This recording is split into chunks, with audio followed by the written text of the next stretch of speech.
परमात्मा का स्मरण करना चाहिए। भगवान जब प्रसाद पाते हैं उस समय भगवान का स्मरण करना चाहिए, क्योंकि हमारा शास्त्र वेद ये कहते हैं कि जब हम प्रसाद पाते हैं तो परमात्मा को इसलिए याद करना चाहिए कि हमारे अंदर अग्निदेव विराजमान है, और अग्निदेव को वो जो ग्रास जाता है ना, आहुति है। तो जब हम भगवान को ध्यान करते हैं और फिर वो प्रसाद पाते हैं तो वो हमें एक भक्ति की तरह फलित होती है। कहते हैं ना, जैसा खाए अन्न वैसा होए मन। तो हम जैसा भोजन करेंगे और भोजन करते समय जैसा भाव रखेंगे, हमारा भाव भी हमेशा उसी तरह भाव हो जाएगा। फिर इसलिए भोजन करते समय परमात्मा को ध्यान रखना चाहिए। ये यज्ञ का फल मिलता है। भोजन यज्ञ है, पेट में अग्नि है, तो अग्नि में आहुति डालते हैं ना, उस समय जैसे यज्ञ में भी भगवान का ध्यान करते हैं, नाम लेते हैं, फिर आहुति छोड़ते हैं। ठीक उसी प्रकार जब हम आहुति छोड़े अपने मुख में ग्रास बना करके, जब शरीर को चलाने के लिए, तो हमारे शरीर में किसी भी प्रकार की रोग ग्रसित शरीर ना हो, हम इसलिए भगवान का स्मरण करके और फिर प्रसाद पाए। ब्राह्मणम ब्रह्माणपर्णम ब्रह्म हविर ब्रह्माग्नौ ब्रह्मणाहुतम ब्रह्मणैव तेन गंतव्यम ब्रह्म कर्म समाधिना। भोजन करते समय भगवान को स्मरण करो तो भोजन भी भक्ति बन जाती है। भोजन करते समय दृष्टि परमात्मा में रखो, सब कार्यों में परमात्मा का अनुसंधान रखो। सब कार्यों में देखो, मध्याह्न काल में भूख प्यास में जीव को ईश्वर ना भूले। जीव भूख प्यास के कारण जीव ईश्वर को ना भूले, ईश्वर का स्मरण रखे। इसलिए राम जी मध्याह्न काल में प्रकट होते हैं। भगवान राम जी मध्याह्न काल में प्रकट होते हैं। ईश्वर का स्मरण रखे, इसीलिए राम जी मध्याह्न काल में प्रकट होते हैं। और दिन में के समय राम जी प्रकट होते हैं। भजन करना चाहिए, सेवा करनी चाहिए, इसलिए राम जी प्रकट हुए दिन में। और रात्रि में भगवान श्री कृष्ण की सेवा करो, तो परमात्मा को हृदय से प्रकट करो। रात्रि को सोने से पहले ही उत्सव करो, भक्ति करो, भजन करो। मध्य रात्रि के समय मनुष्य को जब थोड़ी निवृत्ति मिलती है ना, उस समय वह कामाधीन बनता है। संपूर्ण दिवस, पूरा दिन तो मनुष्य किसी भी प्रवृत्ति में होता है, कुछ ना कुछ काम तो करता ही रहता है। लेकिन शाम हुई और शाम को उस समय कामाधीन बनता है। जैसे थोड़ी सी निवृत्ति, थोड़ी सी समय मिला बैठने का, संपूर्ण दिवस तो वो प्रवृत्ति में अपने काम धंधे में लगा रह गया। इसको जहां भी निवृत्ति मिली कि काम, मनुष्य को जहां भी निवृत्ति मिली तो काम ये छाती पर आकर बैठ जाता है। रात्रि के समय मनुष्य कामाधीन होकर ईश्वर को ना भूले, इसलिए भगवान श्री कृष्ण मध्य रात्रि में प्रकट हुए। और मध्याह्न काल में अयोध्या जी में प्रभु का प्राकट्य हुआ। रघुनाथ जी दशरथ जी महाराज के महल में पधारते हैं। दशरथ शब्द का थोड़ा अगर हम विचार करें तो 5 ज्ञानेंद्रियां और 5 कर्मेंद्रियां हैं। 5 कर्मेंद्रियां, ये 10 ज्ञानेंद्रिया और कर्मेंद्रिया, ये 5-5 है, इसलिए 10 हुए। और 10 रूपी ये इंद्रिय रूपी ये घोड़े हैं, 10 इंद्रिय रूपी घोड़े हैं। आत्मानं रथिनं विद्धि शरीरं रथमेव च, आत्मानं रथिनं विद्धि शरीरं रथमेव तु, बुद्धिं तु सारथिं विद्धि मनः प्रग्रहमेव च। आत्मानं रथितं वृद्धि, ये जो वृद्धि है, शरीर है, ये रथ है। शरीर क्या है? रथ है। शरीरम रथमेव तु, और बुद्धि तो सारथिम, बुद्धि क्या है? सारथी है। विद्धि मन है प्रग्रह मेव चा, मतलब इंद्रियों का नियंता मन है। लगाम क्या है? मन है। शरीर रथ है, आत्मा रथी है, रथ का मालिक है। बुद्धि रथ को हाँकने वाला सारथी है। बुद्धि कहते ना कि इधर चलो, तो जिधर बुद्धि लगेगी चलना है, इधर चलो, तो वो बुद्धि के कारण ये शरीर, हमारा मन, सब कुछ चला जाता है। फिर तो इंद्रिय घोड़ा है, इंद्रियों का नियंता क्या है? मन है। अब शब्दाधिक विषय, ये अलग अलग मार्ग है। संसार के सुंदर विषय दिखे तो ये इंद्रिय रूपी घोड़े उनके पीछे दौड़ना प्रारंभ कर देते हैं। क्यों? क्योंकि अच्छा लगा। सांसारिक वस्तु जो दिखती है ना, वो ओरिजिनल होती नहीं है। वो सिर्फ इतना, जितना ही अच्छी होगी उतना ही वो कष्टदायी है। इंद्रिय रूपी घोड़े उनके पीछे दौड़ते हैं। फिर इन 10 इंद्रिय रूपी घोड़ों को जो अपने काबू में रखता है, उसका शरीर रूपी रथ सीधा चलता है। फिर वो टेढ़ा मेढ़ा नहीं चलता।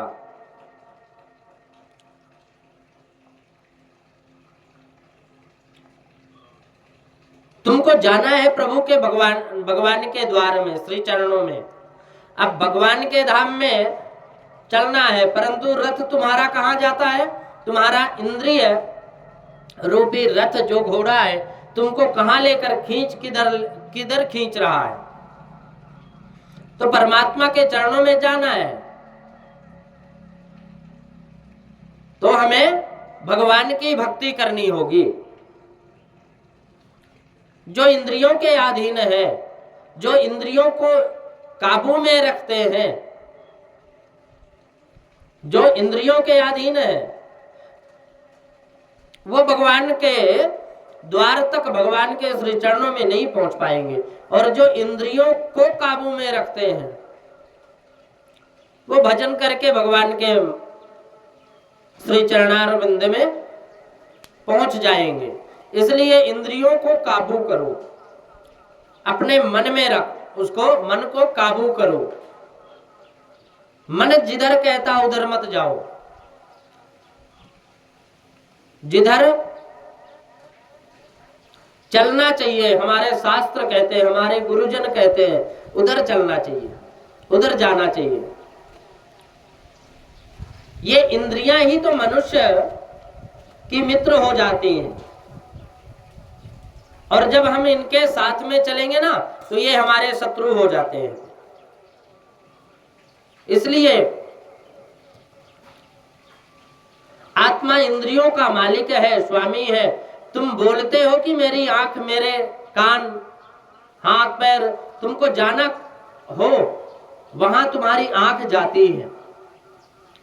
तुमको जाना, जहां जाना हो वहां आंख जाती, लेकिन जहां नहीं जाना वहां आंख नहीं जाती।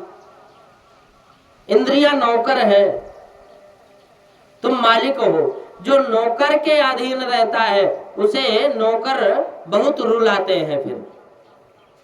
और जो परमात्मा के को शरीर रथ का मालिक बनाता नहीं, उसको शरीर रथ का मालिक मन इंद्रियां बन बैठती हैं। मन इंद्रिय मालिक बनकर बैठ जाए तो जीवन रथ को खड्डे में डाल देती है। मन इंद्रिय मालिक बन करके बैठ जाए तो फिर जीवन को खंडित कर देती है और खड्डे में डाल देती है। इंद्रियों का दास बनोगे तो भक्ति कर सकोगे नहीं कभी भी, और इंद्रियों का दास भगवान की भक्ति नहीं कर सकता। इंद्रियों के गुलाम को ईश्वर के स्वरूप का ज्ञान नहीं हो सकता, ईश्वर का दर्शन होता नहीं। इंद्रिय भोग साधन नहीं, भक्ति का साधन है। अपने इंद्रियों को सांसारिक विषयों के मार्ग पर जाने से निवारण करके प्रभु के मार्ग की ओर चलना चाहिए, उन्मुख होना चाहिए।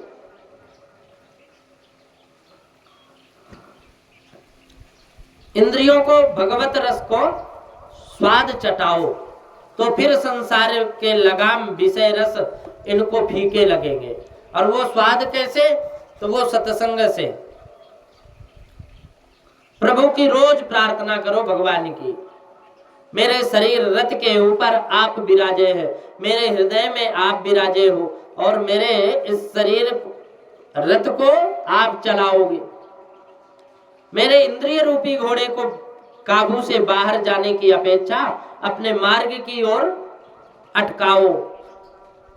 मैंने अपने शरीर रथ की लगाम तुम्हारे हाथों में सौंपी है।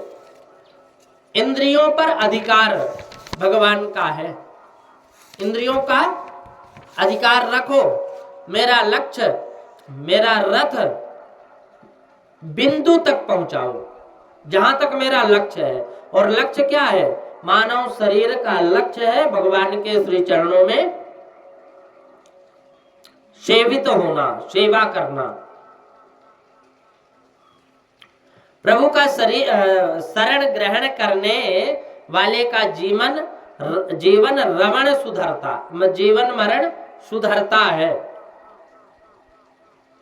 जिसका हम जब भगवान के श्री चरणों का ध्यान करते हैं ना, तो हमारा जीवन सुधरता है। दशरथ महाराज जितेंद्रिय है, तपस्वी है। दशरथ महाराज के घर परमात्मा प्रकट होते हैं। भगवान प्रकट हुए, शरीर को अयोध्या बनाकर भक्ति के किनारे रहकर मनुष्य एक एक इंद्रिय का संयम बढ़ाए तो इसके घर आज भी श्री राम प्रकट होते हैं। श्री राम परमात्मा का स्वरूप है। इंद्रियों का संयम रखकर सतत भक्ति करने वाले को आनंद मिलता है। कदाचित प्रत्यक्ष शंख चक्र गदा पद्मधारी भगवान उनको ना दिखे, परंतु चिदानंद उसको अवश्य प्राप्त होते हैं। मनुष्य परमात्मा का तेज सहन कर सकता नहीं कभी भी, इसलिए परमात्मा इसे अपना स्वरूप नहीं बनाते, अपने स्वरूप नहीं देते, नहीं दिखाते, दर्शन नहीं कराते, तेज सहन नहीं कर सकता ना, इसलिए परमात्मा इसे अपना स्वरूप नहीं बताते, परंतु अधिकारी जीव को ये अपना स्वरूप दिखाते हैं, बताते हैं, सच्चिदानंद स्वरूप बनाते हैं। दशरथ महाराज की भक्ति इतनी अधिक बढ़ गई कि उन्हें परमात्मा का आकर्षण हो जाता है। कितने ही लोग ऐसा समझते हैं कि इस गृहस्थी को जंगल में भक्ति नहीं हो सकती। यह समझ बुरी है। भगवान की माया ऐसी विलक्षण है कि विवाहित भी पछताता है और जो विवाह नहीं करता वह भी पछताता है। जो अविवाहित है उसे तुम कहो कि तुम अकेले हो, इसलिए तुम बहुत ही सुरक्षित हो, तुमको कोई उपाधि नहीं है, तुम्हें कोई चिंता नहीं है, तब वह कहेगा कि मुझको क्या सुख है, मेरी तो लग्न भी हुई नहीं, शादी भी नहीं हुई, मुझको सुख नहीं है। जो विवाहित नहीं है उसके मन में कसक है, वह सोचता है कि मेरी अगर शादी हो जाती तो मैं खुश रहता फिर। लेकिन जिसकी शादी हो गई वो ये सोचता कि अगर शादी नहीं होती तो मैं खुश रहता। ये माया बड़ी बलवती है, बड़ी विलक्षण है, ये हर तरह से रुलाती है, इसलिए इसका पीछा ही छोड़ दो।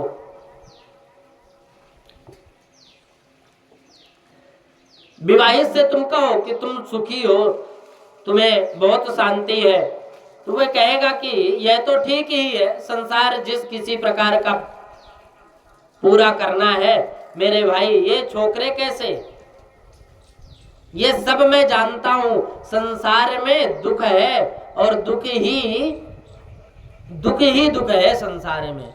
यह सब भगवान की माया उभय प्रकार से जीव को मारती है, कई प्रकार से जीव को मारती है। गृहस्थ आश्रम भक्ति में बाधक नहीं, साधक है। भक्ति में बाधक है गृहस्थ शक्ति, और गृहस्थ आश्रमी को कामा शक्ति, विषय शक्ति बाधक है। गृहस्थ आश्रम काम भोग के लिए नहीं, पति और पत्नी का संबंध पवित्र है। पत्नी भोग के लिए नहीं, धर्म के आचरण के लिए है।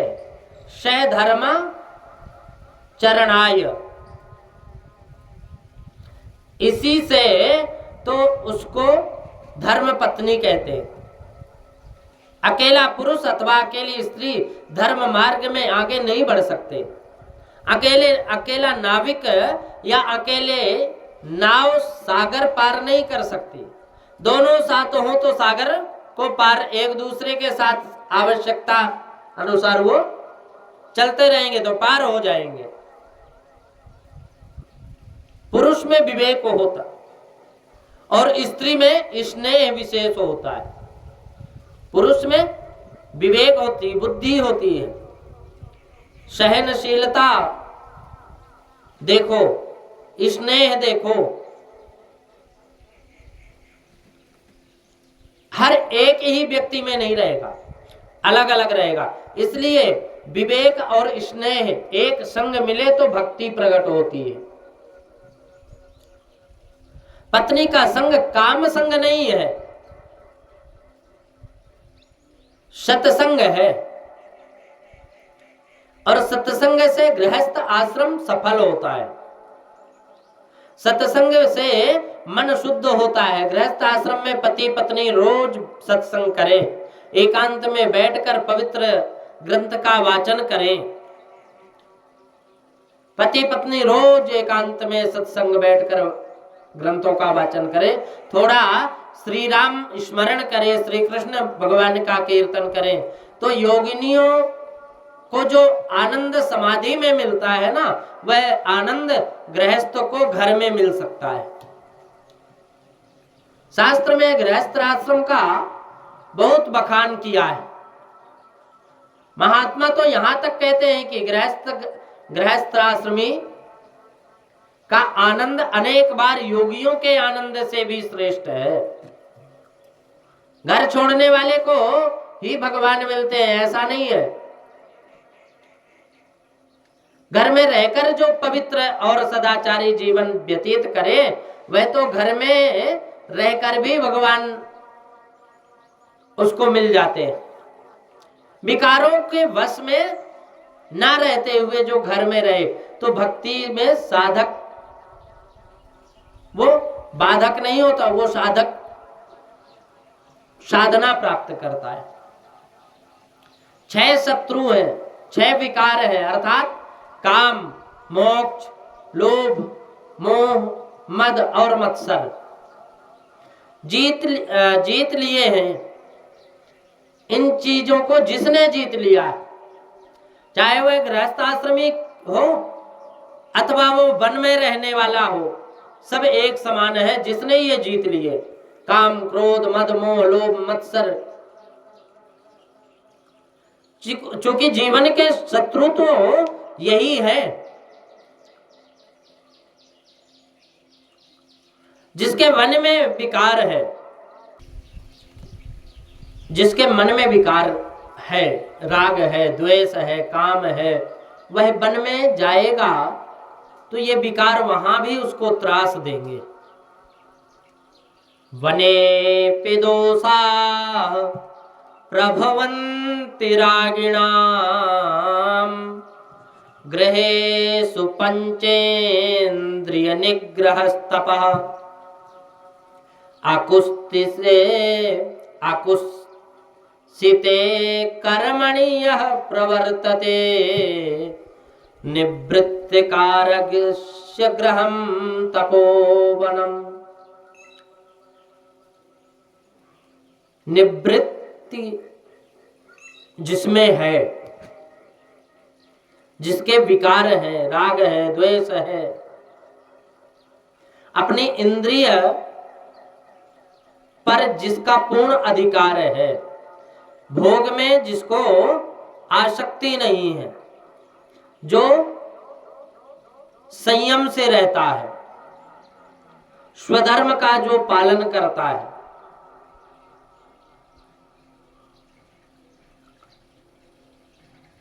जो समस्त व्यवहार दोष रहित करता है, उसका घर ही तपोवन है। अकुस्सिते कर्मणि यह प्रवर्तते निवृत्त रागस्य, जो अपने इस राग और दोष से निवृत्ति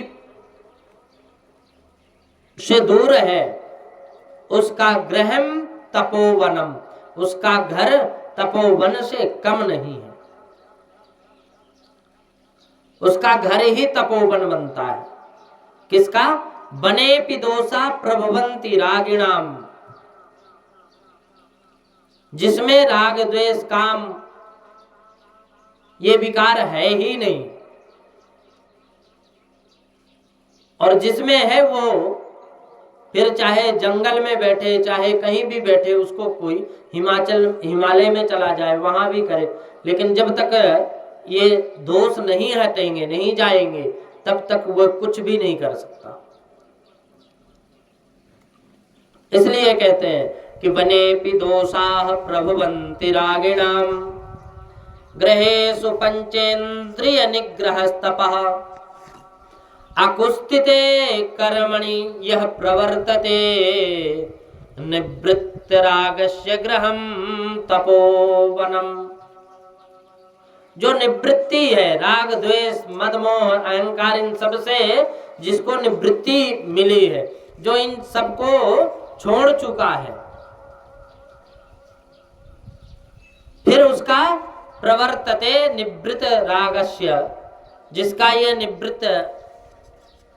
निवृत्ति मिली, वो गृहम तपोवनम, कहते हैं वो उसका घर तपोवन बनता है, अयोध्या बनता है, और वहीं राम जी प्रकट होते हैं। नंद यशोदा जैसे गृहस्थ आश्रम हो, दशरथ कौशल्या जैसे गृहस्थ आश्रम हो, तो आज भी परमात्मा प्रकट हो सकते हैं। शास्त्र में सन्यास की बहुत बड़ी महिमा है। संसार के सर्व सुख का त्याग करके परमात्मा के लिए जो जीते हैं, वो विरक्त साधु, सन्यासी, महात्मा श्रेष्ठ है, वंदनीय है। यह ठीक है, परंतु किसी सन्यासी के आश्रम में किंवा मठ में भगवान का अवतार हुआ, ऐसा कहीं नहीं लिखा कि भगवान संत के घर में अवतार लिए, संत के आश्रम में अवतार लिए, संत के झोपड़ी में अवतार लिए, ऐसा कहीं नहीं लिखा। भगवान के जितने भी अवतार हुए, वे समस्त गृहस्थ के घर में हुए। भगवान को गृहस्थ बहुत रुचता है, अच्छा लगता है। गृहस्थ आश्रम अति सुंदर है। गृहस्थ आश्रम में मानव सावधान होकर भक्ति करे तो उसे भगवान मिल जाते हैं। गृहस्थ आश्रम में मानव सावधान होकर भक्ति करे तो उसको भगवान मिल जाते। और साधु सन्यासी ब्रह्म का चिंतन करते करते ब्रह्म रूप होंगे, परंतु गृहस्थ आश्रम में धीरे धीरे संयम बढ़ाते चलो और सत्संग करके भक्तिमय जीवन को बिता लो, तो वह गृहस्थ भगवान को बालक बना करके गोद में खिलाता है। फिर जगत पिता आज दशरथ महाराज के घर पुत्र रूप में भगवान पधारे, परमात्मा पधारे हैं।